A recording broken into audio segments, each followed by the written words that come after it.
Hello and welcome to the Holo Herald Podcast. This is our second episode, definitely an episode. And today I'm joined by my good friend Paul. Nice to be here again. I'm excited for the second episode of the Holo Herald Podcast, and we should have a pretty good episode this time, talk about some pretty interesting stuff within the AR/MR sphere. I'm also joined by a not-so-good friend, Austin. Oh my goodness, I'm so excited to be here with you guys to talk about this, whatever we're talking about today, and I'm excited for whatever. As you can tell, he's extremely excited and extremely ready. Very ill-prepared, though. So we caught a lot of flack, people were very interested last time in that we were talking the first inaugural. So what would this be, Paul? This would be the second. Just the second? Yeah. That's it? Yeah. What? Is it not the second inaugural? No. Can you have a second inaugural? It's the second. Well, that's way lamer than the first. Yeah, well, the first was special. I legitimately thought there was something. Is there really no contrast to inaugural? Oh, now I'm saying it funny. I could look it up real quick, okay, but I don't. You go ahead. You go ahead and Google that the first. So I think today we're going to be talking about. We have a couple topics. We're just going to talk about some recent happenings in the mixed reality realm, and some of the relevant news and augmented reality, mixed reality, all the whole community, all that fun jazz. And then we're probably going to just get off into some other tech subjects that we enjoy, cryptocurrencies, maybe some artificial intelligence. We'll just banter for a little bit, talk about tech. Thanks for listening to our last podcast, by the way, guys. We got a really great response. I loved all the comments. I would even love more this time. It was really good to hear what you guys thought about certain things, even if they weren't so nice, but still awesome to hear it. And all the likes. Response was really great, and keep it up this time. If you guys have any thoughts about anything we say, just drop it in the comments, and we'd love to hear it from you. Yeah, Eric, he loves feedback. Please give him everything you got. Yeah, and sharing it with. We'll tell you guys that after. I hate when people make videos and they want you to do things before they've even given you the content. So we'll get to that crap at the end though. So Paul, did you find anything out? There is, inaugural just means to begin something, it's a ceremony to begin something, so ending it would be a conclusion. So, yeah. No. So this could be the second inaugural podcast? Technically, but now You're saying it's the second first. The second first? So, you know what? So is there no second? No. Why would anyone come up with a special term for second? That's just first loser. Oh, that's a good point. That's a good point. Good point. All right, so I had what's some of the news you guys have heard over the week? Hit me with it. Tell me what you guys have seen. Well, anybody? Austin was telling me about something pretty interesting. If he wants to share with the group. Yeah, definitely. I pulled this off of the Smithsonian website. So have any of you ever been to Magic Mountain in California? Well, no, where's that at? No, I haven't as well. I have. It's in Magic Mountain, California, or where? Yeah. It's right next to the Enchanted Forest. Yeah. Anyways, so Six Flags, they own it, and they have a VR roller coaster there. And they just recently updated it. With Samsung's new pass-through camera, it's a mixed reality roller coaster now, and there's a whole game with it, and you can interact with the holograms throughout the whole roller coaster, and it's actually really cool. I'd love to go and try it out myself. Does it say what devices it uses or anything? It just says it uses the Samsung pass-through camera. But yeah, that's I wonder if it. it's since it started out as VR, I wonder if it's a VR headset, and then they use the pass-through cameras on the outside of the headset to show you what you're going through. So you still have a VR headset on, and you're looking through a camera to the outside world. Oh man, I would get so sick. Yeah, oh my god, I can't even imagine that. It would be insane. Just sitting in a chair, I normally get. Yeah, I already get sick. Simulation sickness just with a VR setup. I feel like that's something I definitely have to go try, though. That sounds really cool. That does sound cool. I bet you guys think with time we're gonna see like just complete integration with everything and VR and MR, like everything's just gonna see that, because we've seen it with like 3D movies. Like I know when 3D movies got popular in Disneyland and all those places, every ride became like this weird 3D ride that you would like watch through and look at screens and like try to shoot them. I think specifically of like the Buzz Lightyear ride or what's Star Tours. You know, all those rides were all of a sudden became in 3D. I wonder if we'll see that with these kind of technology emerging out. I'd say absolutely. It's going to become the norm. Yeah, I can definitely see it becoming the norm because, like we were talking about last podcast, they just feel so natural. Like, it's not like a new, weird experience to people. Like, it's new, but it's not weird to them. And yeah, I can definitely see it becoming the norm and just like pretty much permeating everything that we do. Which kind of brings me into my piece of news for this week. So there is 17 campuses throughout the country that now incorporate like virtual and mixed reality simulations into their teaching for future K-12 teachers. So like your grade school teachers, and they're teaching them, and they put like a classroom in front of them full of simulated students, and they have to teach a class in front of it using like a mixed reality headset or a VR headset. So I just thought that was a pretty interesting application in education about this, where you can actually simulate a crowd, especially because crowds have been studied so much for just years and years. There's a lot of data out there. So it'd be very easy to throw into a computer simulation and actually put someone in front of a crowd and have the crowd react to what they're saying, or have a teacher, like a professor in the room with you who's controlling the simulation and adding in certain variables like a misbehaving student, things like that. So I just thought it was a really interesting application. How many schools was that? Eastern Carolina University, University of North Carolina, and those. Any really big names? UNC is a huge name, North Carolina.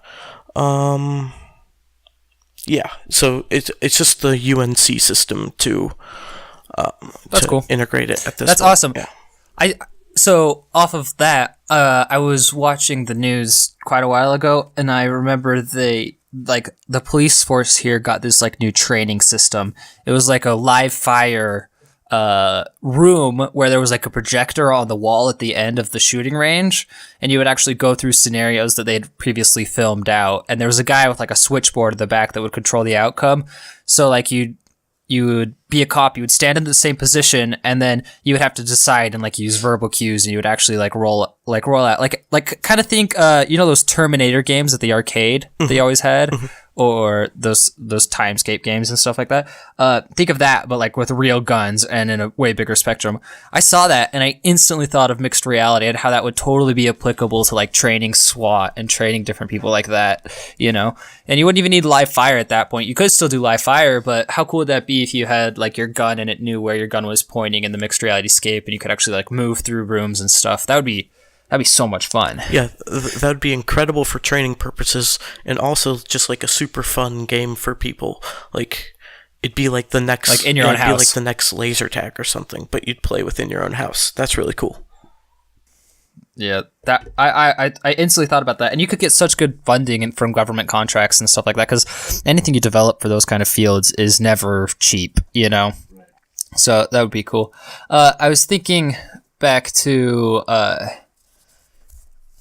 what Austin's thing was, and now I can't remember what I was going to say. Go ahead and say something else.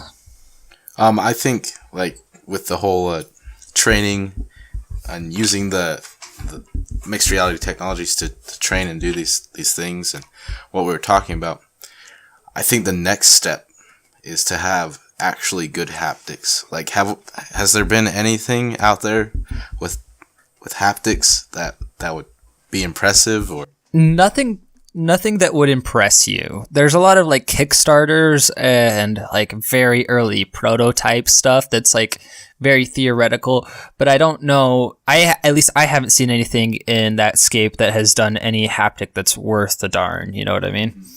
Have you seen anything, Paul? Yeah, I haven't seen or even really heard of anything like that. That's anything material that you could actually like put your hands on and go test. A lot of it is like Eric was saying, just like concepts and things like that. That Kickstarter is full of those kind of things where it's like, we're trying to make a product. We're not sure if we can deliver it, but give us money. So I think it's just kind of interesting that, like, I think that'd be really cool, but I think that that's going to be a long way in the future, you know? Like how long? Oh yeah, that's a good question. How long? I think we'll see it very soon. People wanting it and trying to make it, like we've already started to see. I think we'll see a big resurgence of it because also with the VR scape, people have been looking for haptic feedback of sorts, and I think it's there. I think we won't see it in the way that people want it. We may see more like technically vibrations on controllers is theoretically haptic feedback. So we might see stuff like that where it's like maybe your controller rumbles or pulls in a certain way, or I don't know. But I don't think any like full on integration like a whole bodysuit or a rig that you could get in. I don't know. What do you think, Paul? I don't know if I would be so like the way I see MR and that stuff like in my daily use, it's not, I don't want to have to carry around like a controller to have haptic feedback or anything like that. But I can see like maybe in an office space where I'd like get in a rig or something like that. But even then, why can't I have like a more robust headset that would like, I don't know how it would necessarily work, but something more like that. Or like maybe, I don't know. I think the interesting thing is like people who are doing haptic feedback with ultrasound and things like that. And I want to see that technology applied here. So like maybe you have to wear like a little like something like a little vibrator. That's completely an incorrect term, but I'm going to just say it. I'll say a resonator on your arm that every time you do the air tap, it vibrates a little and you can feel your arm like shake in a certain way, if that makes sense. That would be cool. So that brings up a question. So as technology progresses, we're obviously going to see much more invasive technologies, quote unquote invasive, like depending on your use of the terminology or how you feel, how far it goes. But for some people, it'd be very invasive having something like that. How invasive do you think it'll get? Do you think it'll be to the point where you're like plugging your HoloLens into your head or your Meta or your Magic Leap? You're plugging those into your head and it like tingles your body. I don't know. What do you guys think? I don't see why it wouldn't be that. It seems taboo now, but I don't see how technology couldn't progress to that point. You know? Yeah, I can definitely see it going that way. Like we've already seen like prototypes for like contact lenses that do this stuff. So if you're willing to put a lens in your eye that's basically a computer, I'm okay with that. If it's like a super powerful technology, just plug it into your head or something like that. Obviously, as long as it's not like the iPhone 1 or something. Yeah, it's just or like a Samsung Galaxy S7 or the S7 Note where it just blows up.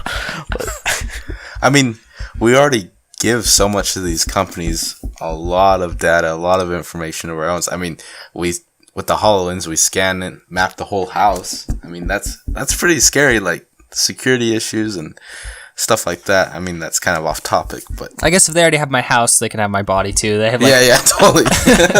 They know where you are, your heart rate, your cholesterol level, all that stuff. How cool would that be for a doctor though to just walk in? I've seen those technologies though, where you with people with disabilities or people that are prone to seizures and stuff like that. You know, they come in and you can just scan them and see their vitals right there, and they have a live feed of their vitals. That's pretty cool actually. Just like a little pill-sized thing injected in your thigh or something. That's pretty cool. Mm-hmm. So, I mean, I guess we're already getting there. I'm waiting for the, what's the movie with the Terminator and, with Arnold Schwarzenegger and the girl with 3 boobs. Girl with 3 boobs. Total Recall. Total Recall. Thank you very much. I love how that's the way that movie's associated with literally everyone. Like, I guarantee when you Google that, that's the thing that shows up, right? Yeah, exactly. Yeah, it was. So, so Total Recall. There's the scene in the new Total Recall where he's got the pad in his arm, and he actually has to like pull it out. And that seemed at the time when I saw that seemed very like repulsive. Like, oh my god, why would you get technology in your arm? But as technology gets progressed and more just integrated with how we function, I mean, I just see it. It's inedible. So we're just building up a tolerance to it. Is that what you're saying? Exactly, inch by inch. We just get used to it. Which, I mean, for the worse, for the better, for worse. I mean, that's up to debate. But so I was thinking, we're gonna make a whole total 180. We're gonna make a full circle all the way back to Austin's topic. So he says that they were using Samsung VR, and that we agreed that the technology is gonna go that more. Do you think it's gonna be more? I mean, do you think someone like Disney would build their own device, or do you think they would just pay for HoloLens or Meta, or I don't know? I was just curious what kind of devices they would use. They would just rebrand it. They would just rebrand it. Yeah, I think they'd pay someone to make them the device. Like, you know how Google makes things by paying companies and then just putting their name on it, like how Chromebooks are made by like Asus and Acer. And like I just got one of their routers, and that's made by TP-Link. So it's kind of like that's probably how Disney would do it. And I don't see them.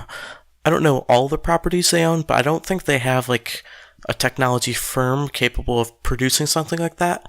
But if you see them buy something like that, then I guess you know what they're gonna do. Yeah, I think it'll be interesting to see like who's gonna pick whose side. Just how certain companies have with like Google, like just exactly you said, they pick Acer and this, but they don't pick HP. Well, actually, they did pick HP, but you know what I mean. It'll be interesting to see pick sides and to see what the consumers lean towards. So my article, or some of the news, is very relevant. We're recording this on Monday, so the news might be completely different by the time you guys hear it on Friday or whenever we decide to release it. But they just barely released this morning the new spectator view with the HoloLens, which is really exciting for content creators like us to see Windows and Microsoft put their efforts towards this. So what it is, if you guys haven't seen it, go ahead and check it out. Maybe we'll link the video or we'll see what happens in the linked up. So spectator view is a open source software and hardware that you can mount your HoloLens to the top of your camera, and it can film the holograms through your camera. And now I haven't spent a lot of time to look in the technology and exactly how it works, but what's really exciting is Microsoft just came out and released how to build this, and they just released the software for free, completely for free. They gave you the schematics to design, they give you the CADs for 3D printing, they give you the software, everything you need to build it in less than a day. You can go out and build this self instead of patenting it and making a product out of it and trying to sell it to you more. That's very rare. We'll get to the more technology side of it, but let's just talk about that for a second. That's very rare for a company to do that nowadays. Why do you think they're doing that? I think they're doing it because they don't want to make Microsoft users mad, because I've already spent $3,000 on this device. Why shouldn't I be able to do it? You know, what I've seen of the product is you need 2 HoloLenses to actually make it work right. Well, theoretically, so I guess how the technology works is I would be wearing a HoloLens, and then we would mount a HoloLens to the camera, and then the camera can then see what I see. So theoretically, you would need 2. But I'm just saying, you already spent $3,000 on this extra HoloLens, so why shouldn't you be able to use it in this capacity? It's kind of cool because you could do this.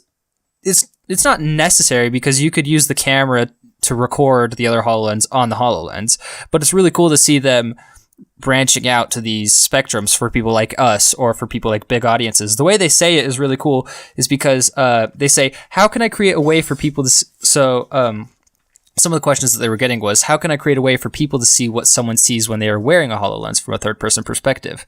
I want people to not only see what I see when wearing a HoloLens, I want people to feel like they are part of the experience, which, as people that demo the HoloLens a lot, we run into that problem, right, Paul? Oh, yeah, definitely. It's like everyone's just standing around, like, so you're with a group of people, but you only have one HoloLens, and everyone's just standing around while one person is using the HoloLens, and they're saying what they're seeing, and they're like, wow, this is so cool, but everyone else who doesn't have it is just like, oh, that person's insane because there's nothing there. So this kind of technology is really cool because you can show an entire room what that person's seeing, and it'll be really helpful for the way the video they showed of it was the guy was giving a presentation with the HoloLens, and on the projection screens above him, they were showing what he was seeing. And I think that'll be From multiple angles. From multiple angles. And I think that'll be really cool to see used by like app creators and stuff to pitch their ideas to investors and things like that, and really show this is what I'm doing with my app, or like say you're a designer and you just designed like, I don't know, a cool engine or a cool car or something like that. You can show an entire like boardroom full of people without all having to give them HoloLenses and things like that. So I just think it's really cool, and it will be really cool for more collaborative work where maybe you can't afford more than 2 HoloLenses, which, yeah, probably most people can't. Most people can't. Yeah. So it's just going to be really interesting to see how it evolves, but this was a big step for like content creators and people who like to present with the HoloLens. And I think Microsoft really did this for themselves because that's their main marketing tool for this, is going to conferences and getting in front of huge conference rooms full of people and showing them the HoloLens and what it can do. And that was a lot harder before because they had to film through the HoloLens, and as you can see with our videos, you get quality drops on the holograms and they become like fuzzy and things like that. Well, that doesn't happen when the HoloLens isn't recording. So now we can actually show that because you can have a 4K camera recording the holograms. So it'll just be really interesting. You're exactly right, and we run into that problem all the time. And you can just pull it up on your computer and run a live stream, but exactly like you said, it slows down both the HoloLens and the user view, and so it kind of ruins both views. This is so cool, but this is something they very, very easily, especially knowing Microsoft, very easily could have gone and patented and sold to people, because the people that are going to want this mostly are app developers or people that are doing big conferences or people that are boardrooms, people that could easily pay for this, you know what I mean? But they didn't do that. And in today's world of DLC and add-ons and subscription models and stuff like that, you don't see, when you buy a product, people keep adding to it for free. Normally you have to keep purchasing those add-ons or those upgrades. I'm really impressed with Microsoft. I think this shows a lot of like promise for the future, because this is like one of 4 add-ons that they've technically released for the HoloLens, and it's really cool. If you guys get a chance, the viewers, go ahead and go check out the videos that they posted, and go ahead and actually check up their GitHub repo that they have for it. It's got a lot of the pieces that you need, and it's actually really cool design. It's cool for Microsoft to be able to go in and pay for the time for developers and hardware designers and everybody to go design this. If they're not going to make any profit off it, well, they are making profit off it. It's an investment in themselves, but any hard profit, you know what I mean? Mm-hmm. Yeah, it's definitely like something in the future that'll be a big selling point with the HoloLens, showing that, hey, if you're a content creator, you can create beautiful content still and not have to slow down your experience and the experience of your video's viewers. So I just think it's really cool that you can tie it to a really nice camera and create better content for everyone. Really nice camera. You can throw it on the Blackmagic 4K cameras, which we're pretty much into cameras, and that's a really nice studio camera. It's basically a prosumer grade 4K camera. It's about $3,000. So if you wanted to do both these, you'd be looking at about $6,000, which is really expensive. But at the same time, I mean, if you're giving a presentation in front of 400 people, you know what I mean? You're going to want to fork out that money, or investors. And you can use it on any camera that has the right kind of HD output. So our T3i or a GH camera, a GH4 or a GH7, it'll probably work on most cameras, which is really exciting. And we're kind of in the minority. We would use it probably very differently than most people would, but I think that could really enhance the quality of our videos, to be able to display through the T3i the holograms the viewer is seeing, and not just have like the blank area. I think that'd be so cool. Sadly, we're not going to be able to afford another $3,000 HoloLens anytime soon, but I don't know. It's exciting. It's definitely an exciting time to be in this HoloLens community, especially with all these things changing. I'm just excited to see what they'll come out with next. This makes me think, though, that last time we were talking about maybe like a HoloLens 2 in the future, or like a second edition of the development edition. I don't think I see that anymore. I think I see like these open source updates coming that are like, you can add certain things to the HoloLens that'll improve its functionality in terms of what you're using it for. So I just think it'll be really interesting to see what they come out with in the future. Like, I'd like to see maybe a more, like, the clicker they gave us is nice, but I'd like to see something maybe just... Keyboard? Yeah, a keyboard would look nice, or just something a little more, like, in terms of clicker, just something that would work a little better. Mm-hmm. Yeah, the clicker is really awesome. It works perfect, but something a little bit more freedom. It's nice. So if you guys haven't seen our videos, which you guys probably have, the clicker is it's basically what it sounds like. It clicks. I have it right here. I'll click it. Oh yeah, super satisfying click. And it uses motion controls, so it's really good for scrolling on web pages, and you can also rotate it right and left, but it's not something you can like point with or do something like that. That'd be really cool to see a laser of some sort that you could point with a hologram and it would create a hologram right there or something. I don't know. There's lots of different uses that they could do with it, but yeah, I love to see it. It'll definitely extend the lifespan of the HoloLens too, which is kind of scary with spending $3,000 on a tech that's so new. Is, oh my God, are they just going to progress and have new technology in a year and I just am out my $3,000? That was something we were very worried about when we were first getting one. But no, I see the lifespan, especially with adding things like this. I mean, extend out another year or two and be totally fine. But there's a quote right here that one of the people says, that sums it up pretty good, our views on it. It says, showing 3D objects in your physical world is a magical experience that is hard to translate to a 2D monitor. We totally agree with that. Spectator view with a stabilization rig makes it possible to really show the 3D nature of mixed reality experienced by a HoloLens user. That is so true. That is one of the hardest things about our videos, is to try to translate what the user is experiencing and the way the user is seeing to a YouTube compressed, downgraded video. It's really hard if you never tried it before. Yeah, it's definitely very hard to show that, especially because the HoloLens only has one camera on it, so you're only recording from one eye technically, and it'll just be much better to show exactly what the user's seeing, and everything is actually where the user is seeing it. Which is really cool about the HoloLens, is that it acts as just an object in the space, and the holograms are static, which I just really like that part about it. Yeah.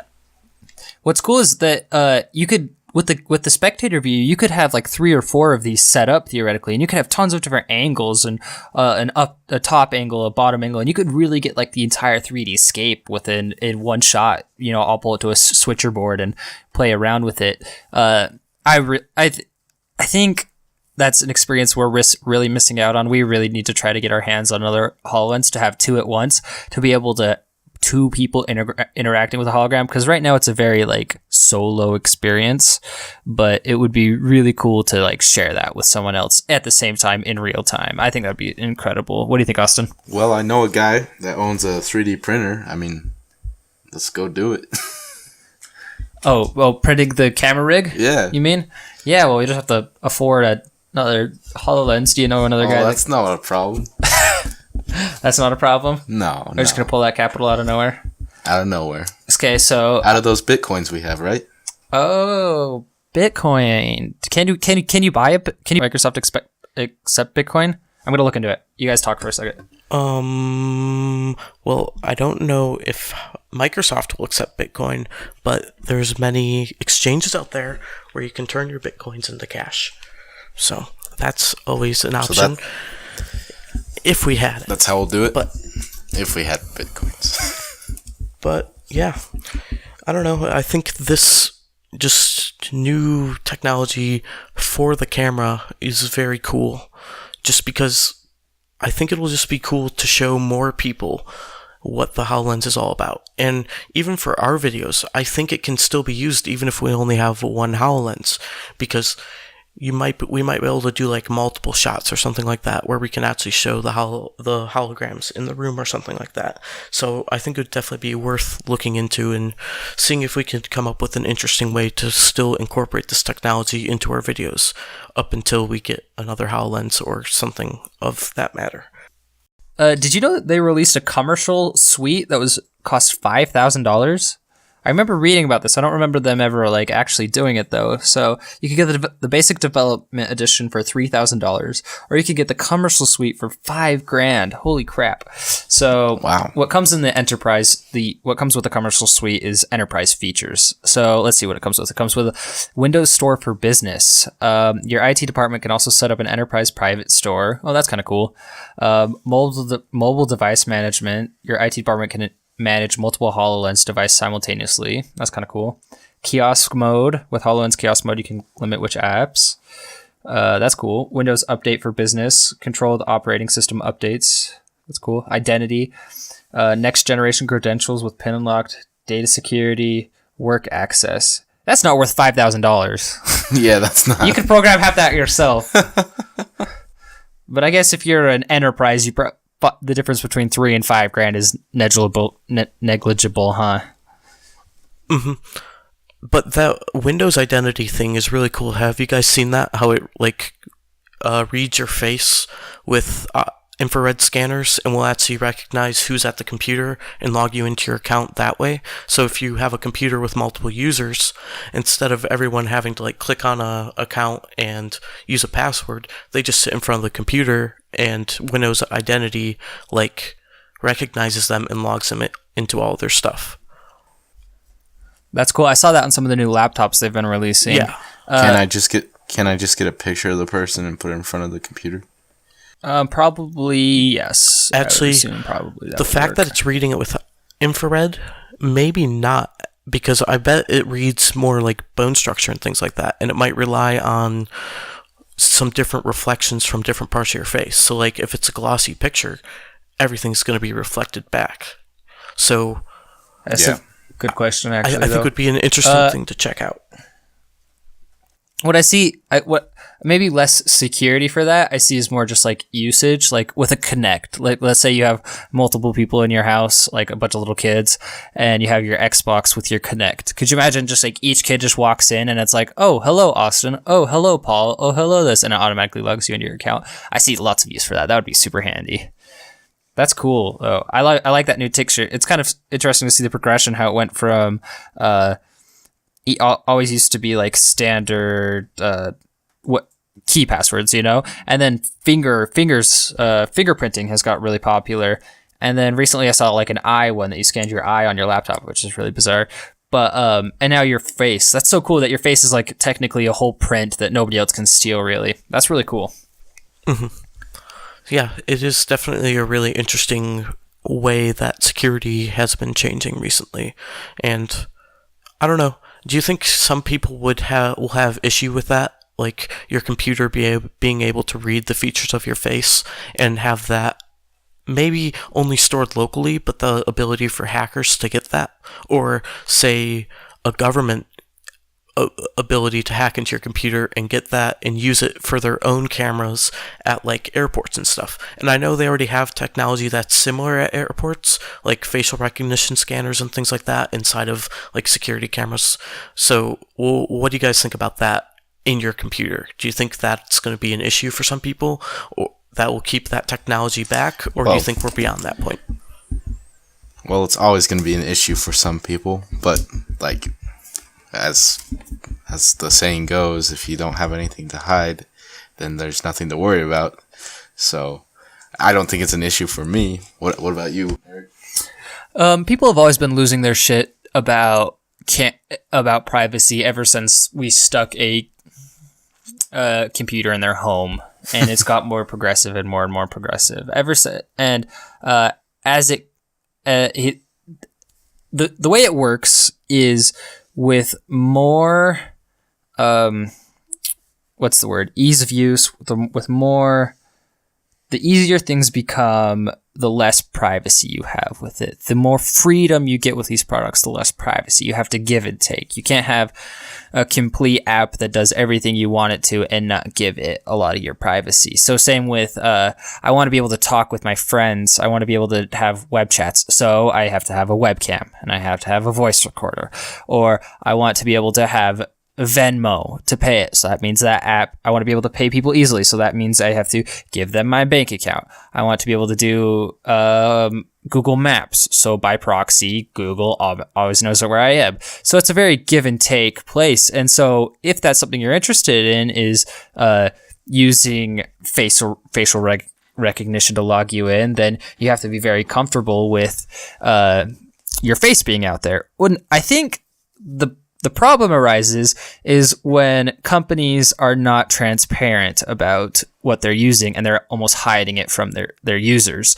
So let's say they didn't explain it very well. They don't explain that they're saving these. So a good example of this is Google Home and Amazon Echo. People are really losing their minds about a microphone always being on in their rooms, which is absurd. Microphones have always been. You have a phone that you can tap into. You have a phone in your pocket. You have these things. And now people all of a sudden are losing their minds that this Google Chrome is always, this Google Home is always listening to them, which is not true. They're very transparent about it. They store the information that you ask it. Obviously for analytic data, they're going to store that, so that arises. But now what would be kind of absurd is if they stuck a Google Home in it and there was a camera in it that was always recording and they didn't tell you it was always recording, or if there was cause what they don't tell you, what's kind of interesting about that is to have the facial recognition on. That means there always has to be a camera or sensor running. That means if you're going to sit down in front of it, it's automatically going to log you in. And people may not know that. And that's what gets kind of the gray area, in my opinion, is if they're telling people this or if they're not telling people this. What do you guys think? Along the lines of transparency, I was reading a really interesting article today about how we as a generation, we expect more transparency out of our companies. Like, we expect things to be more public. Like, we don't really respect, if we don't really respect our own privacy, we shouldn't respect the privacy of corporations or even governments or things like that. So I just think it's really interesting that since we give up all this, we expect the same from the people we're giving it to. We expect complete transparency.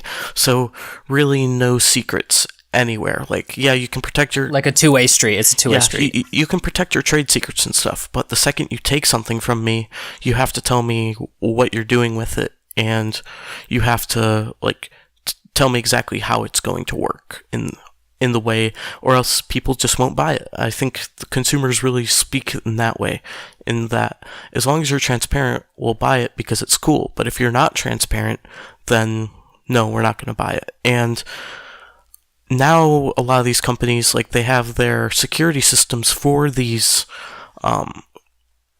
for all the data they're collecting. They have to get those audited every year now. And those audit reports are also going to be public information, where these auditing firms go in and they decide, what are your vulnerabilities? Here's a list of your vulnerabilities. Now here's what you need to do to fix them. And if the company doesn't fix them, then the auditor says, don't trust this company anymore. So I think it's really interesting how that market's kind of been created because of all of this security stuff has come up in recent light of all these hackings and things like that. What do you think, Austin? He's texting and not listening. Great to have you, Austin. Anyways, what's interesting about that is Google just recently released all the, what's it called when a government comes and wants information from you? A subpoena? Or court order or something. A subpoena or something like that. They released all the requests for information that they've had by the government, and it was very significant, and it was something very small. It was like 0.5 or 1% of the times did they actually give them the information that they needed. But it was interesting to see how much the government is hammering these medias to try to get more information from them, and how much information they want and how much information there actually is. So here's something that's very interesting. If for our users, there's a product that you guys are very tech savvy, so you guys have probably heard of it as our users. But there's a product that Google has called Google Timeline. It's called your Google Timeline. And they just released it. They just threw it out there. They didn't tell anybody that they were releasing it. There was no announcements. There was no nothing. It was just a light product that was just kind of, oh, here it is. Here's a feature. Not many people know about it, and not people that it is.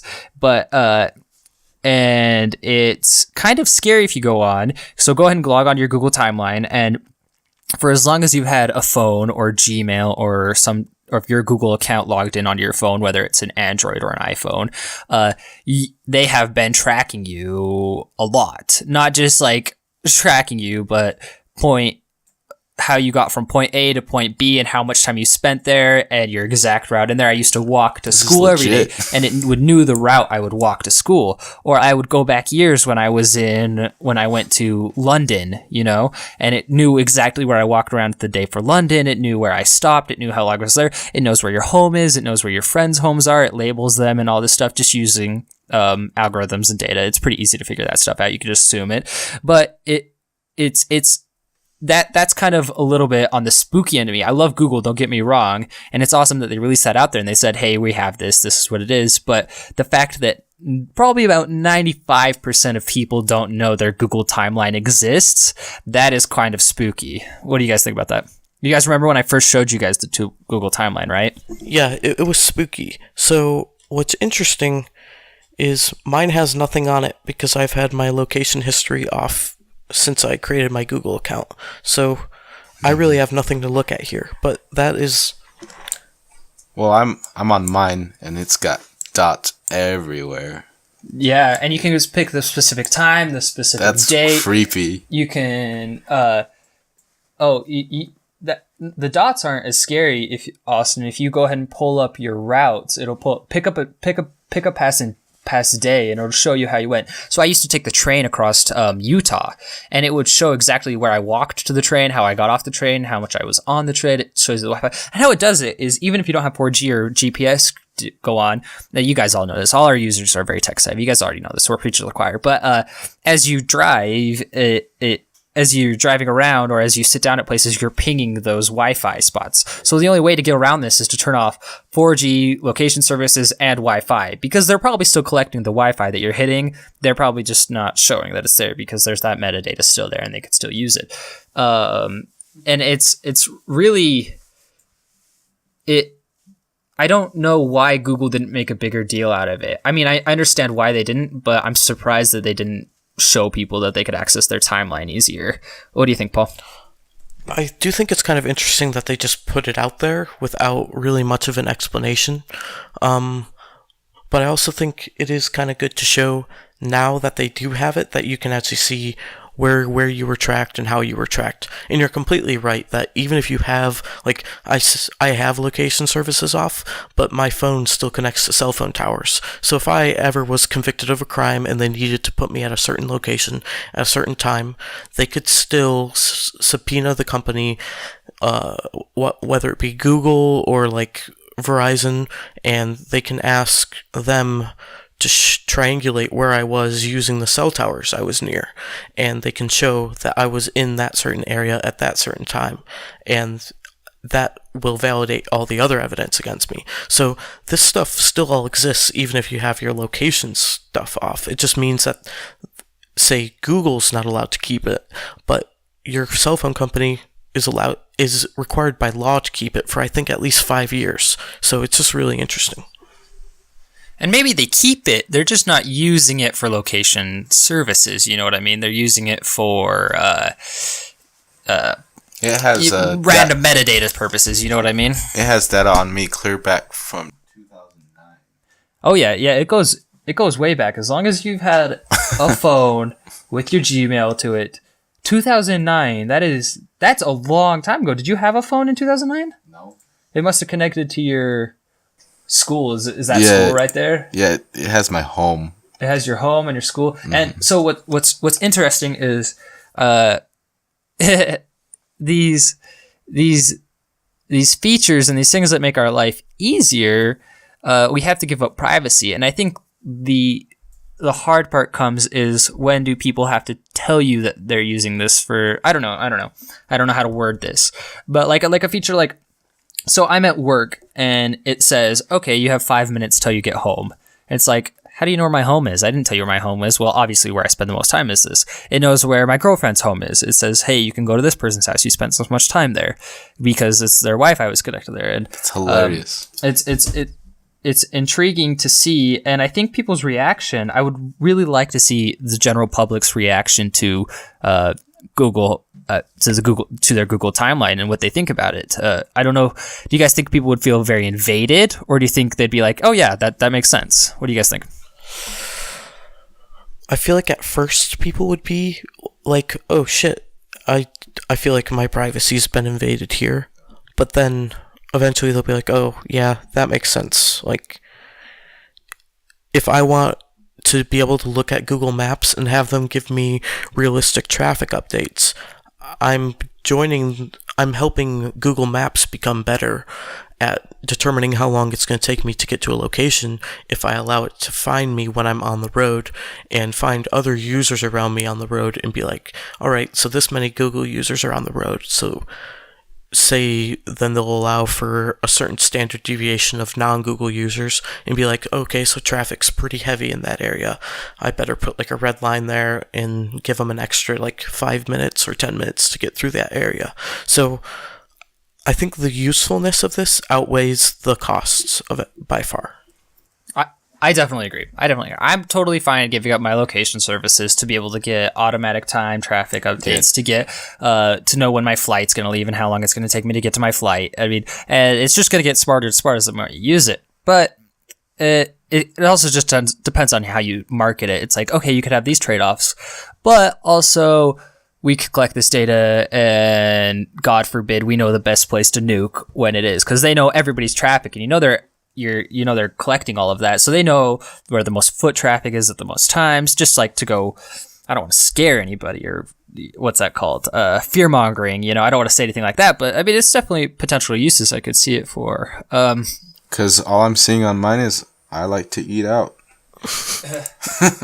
So it looks like Austin's is a little bit different. His doesn't have the full like lines connecting to where you're driving. Well, I can get that. I just... Oh, yeah, there you go. So he's got it. Never mind. Okay, yeah, he's got it. It says how long he spends at each place, which place he stops, how he drove there, and it's very accurate. Hey, it's got my haircut. It's extremely accurate. So just go ahead and guys, if you guys haven't checked that out, that's pretty cool. So one last little tidbit to talk about. So I was talking to my parents recently, and they said they went to Sam's Club, and on their way out, they were handed a slip announcing a new app that Sam's Club has made that you now just walk in and you download the app and you scan what you want, put it in your cart, the lady checks it off and you walk out and then you pay it all through the app. Now, what do you guys think about that? Kroger's a pretty big grocery store chain over in the Midwest. Like, it's a Cincinnati company and they're pretty much everywhere. Like, they own Smith's in like Utah and other places out west like that have Smith's, and they've been doing that for a really long time. So now, like I know it's not a new thing, but just as an overall high level concept, now that stores are converting to this, I'm just leaning towards automation more anything. I'm leaning towards the discussion of automation. Oh, whoa. I'm a huge fan of automation. I just think that it needs to be done correctly. So I'm advocating right now, mark my words, I'm advocating for a universal basic wage to pay the people who lose their jobs because of automation, which will eventually be all of us, because machine learning is changing the world as we speak. Yeah, you're so right. I thought of today. Sorry, go ahead. I was looking at an interesting just fact today. So your basic human works 40 hours a week, and a robot, if I do my math correctly here, will work 168 hours a week. So just imagine like the productivity gains that can be got from using robots instead of humans at like every single job. Like 40 hours versus 168, I'll take 168 and I'll take my 40 hours and use it towards myself, as long as I can get a basic wage that I can use to survive and buy items, and then use that leisure time to do something that I love and do something that I enjoy and work on things and ideas that I actually want to work on, instead of just like a job I'll just do because like I'm going to earn money so I can survive, and then I'll do those things in my free time. But if it's all free time, then I can actually focus on the things I like to do. So I had an epiphany today, because we won't get too deep into automation because we could do a whole podcast on that.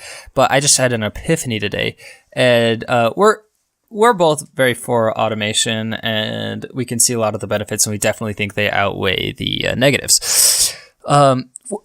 And I've been thinking about transition period. Here's what I think they might do, because the transition period is going to be the hardest part.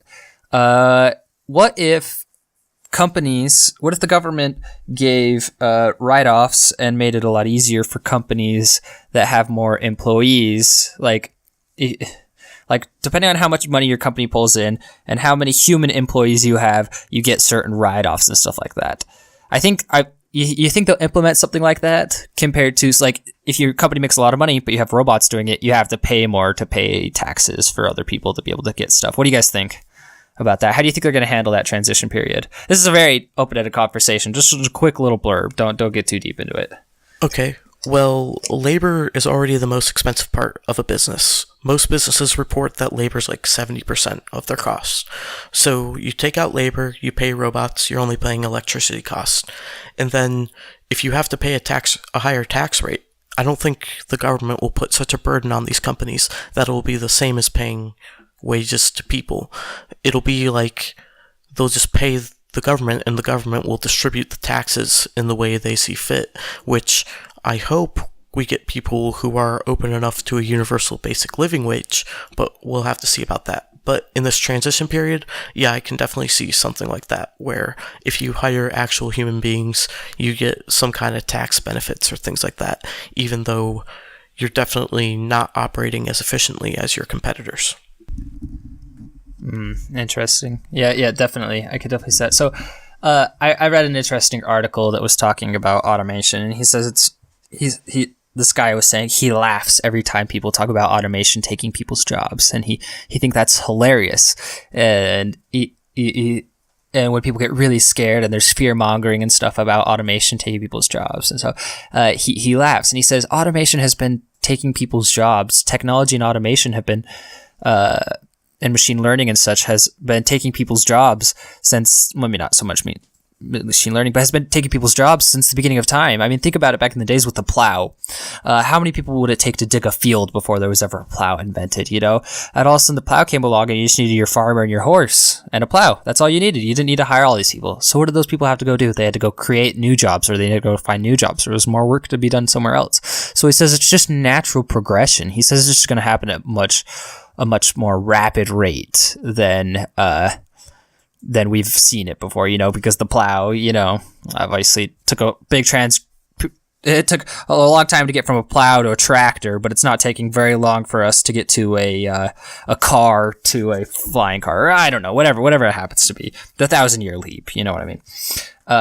But I think this is going to sneak up on a lot of people, you know, people that aren't getting skilled jobs, because software has been taking people's jobs since calculators. You know, now you need less people to do math, so we have calculators, and then QuickBooks, and then this progression. It's this natural progression, but I think we're going to see this hard line very soon where the government or whoever is going to try to do it is going to try to put some, either just let it go rampant or try to stop it. I don't know. What do you guys think?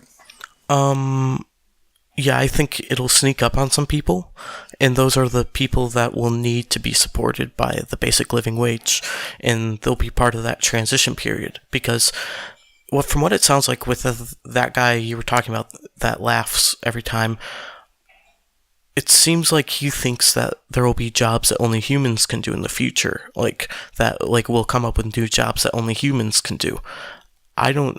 Honestly, I don't see a future like that with automation. I can see robots and machines doing everything, like, if that makes sense. Like, they'll be able to do everything for us. No, yeah, you're eventually. right. You're 100%.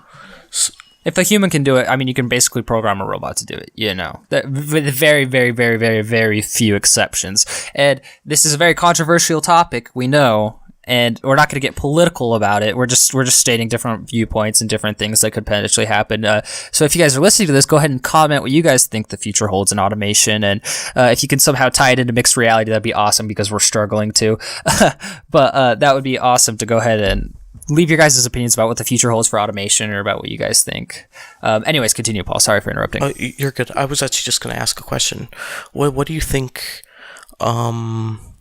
automation means for creativity in the future? Do you think all our new products will be created by creative robots that can think at a higher level? Or do you think that people will still have to think up the next big tech thing or something like that? That's an interesting thought. That's some futuristic crap right there. So that's there. I think there's two versions of automation when we talk about automation. There's self-driving cars, and there's robots that can diagnose really well, and then there's that whole different level of artificial intelligence, you know, that starts coming into play. Which we've had artificial intelligence for a really long time. I'm not going to debate that with anybody, but the level of artificial intelligence is still very up in the air about what we're capable to achieve. Some people think, seem to believe, Elon Musk is one of them, and Sam Allen, two very influential people, think that, I mean, artificial intelligence will be the next human, basically. You know what I mean?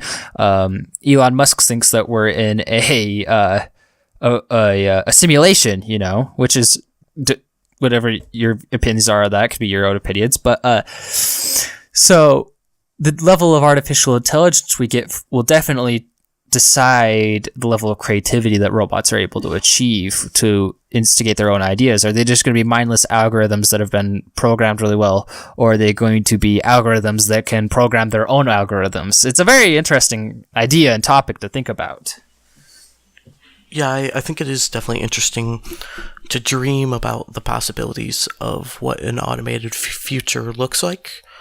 And I don't know, it will take some great leadership to get us to the point where everyone's happy, but at some point everyone should be happy, because as robots take over and we get, say, I'll bring it up again, the universal living wage, you have the amount of money that these corporations who own these means of production are making, they'll be paying a higher tax rate. So as the GDP rises, the taxes they pay to the government rise, and then the taxes, the stuff the government returns to the people in the way of a wage and other things like that, those will rise as well. So you'll feel your wealth rise with the wealthy. So you won't see the wage gap that we're seeing today as a result of this automation, where corporations are having huge supplies of cash because they have no one to pay, and they're not willing to take on large capital projects right now. So I think it's just going to be really interesting to see